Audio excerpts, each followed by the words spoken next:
Hey guys, this is Laura from Purl Soho, and I'm going to demonstrate how to make one Purlwise. I'm actually going to show you two ways to make one Purlwise.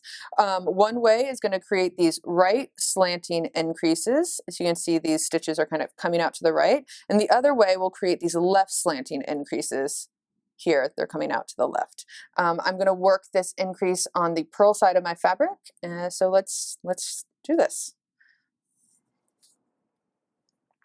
I'm working on a swatch that has 2 selvage stitches, so I'm going to just take 2 purl stitches right quick, and then I'll show you how to make one right purlwise.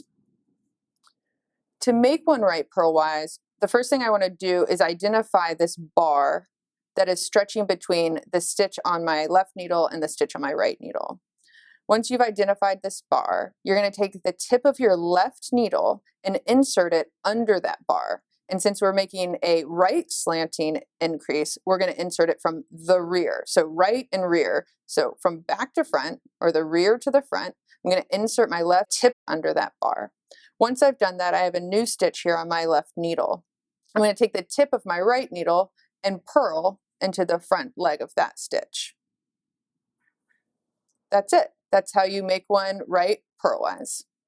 So I'm going to purl to the end of this swatch and show you how to make a left slanting version of this increase. All right, here I am towards the end of my swatch, and I'm going to demonstrate how to make one left purlwise.